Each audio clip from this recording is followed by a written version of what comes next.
നന്ദി. എൻ്റെ പേര് മേരി സാന്ദ്ര. ഞാൻ തൈക്കൽ ഇടവകാംഗമാണ്. ഞാൻ ഇവിടെ വരാനുണ്ടായ സാഹചര്യം എന്ന് പറയുന്നത്, ആദ്യം ഒന്ന് ജനുവരി മാസത്തെ ഏകദിനത്തിന് അപ്പനും അമ്മയായിട്ട് ഞാൻ വന്നിരുന്നു. അന്നാണ് ഇവിടുത്തെ ധ്യാനത്തെ പറ്റി എനിക്ക് കൂടുതൽ അറിവ് ലഭിച്ചത്. നല്ലൊരു ധ്യാനമായിരുന്നു. ഏകദിനമാണെങ്കിൽ പോലും നല്ല രീതിയിൽ പ്രാർത്ഥിക്കാനുള്ളൊരു അവസരം എനിക്ക് കിട്ടി. അതിനുശേഷമാണ് ബ്രദർ പറഞ്ഞത് 4 ദിവസം താമസിച്ചുള്ള ധ്യാനം കൂടണം. ജനുവരി തന്നെ ധ്യാനം കൂടാൻ വേണ്ടി തിരിച്ച് ധ്യാനം കൂടാൻ വരാമെന്നും പറഞ്ഞ് പോയതാണ്. പക്ഷേ ബ്രദർ പറഞ്ഞു തടസ്സം ഉണ്ടാകും, വരാൻ പറ്റത്തില്ലായിരിക്കും, തടസ്സം ഉണ്ടാകും എന്ന് പറഞ്ഞു. അതുപോലെ തന്നെ തടസ്സമായിട്ട് വീട്ടിൽ നിന്ന് പോലും പുറത്തിറങ്ങാൻ പറ്റാത്ത അവസ്ഥയിലായിരുന്നു വീട്ടിലിരുന്നത്. അത് കഴിഞ്ഞിട്ട് ഇപ്പോഴാണ് താമസമുള്ളൊരു ധ്യാനം കൂടാൻ എനിക്ക് പറ്റിയത്.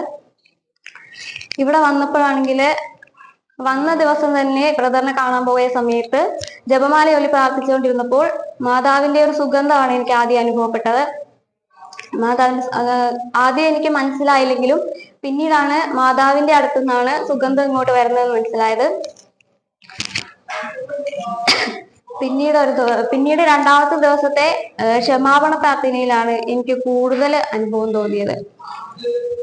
അത്രയും നാള് എത്ര പേരോടാണ് തെറ്റ് ചെയ്തതെന്നും ആരോടൊക്കെ ക്ഷമിക്കാൻ പറ്റിയോ എല്ലാരോടും ക്ഷമിക്കാനുള്ള ശക്തി ദൈവം എനിക്ക് തന്നു.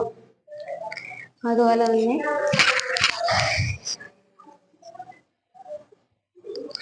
തന്നെ ദർശനവരത്തിനുള്ള ഒരു ഭാഗ്യവും ലഭിച്ചു. ആദ്യമായിട്ട് ഈശോയെ കണ്ട് ഈശോയോട് സംസാരിക്കാൻ എനിക്ക് സാധിച്ചു. ക്രൂശിത രൂപമാണ് ആദ്യം തന്നെ എൻ്റെ മനസ്സിൽ തെളിഞ്ഞു വന്നത്.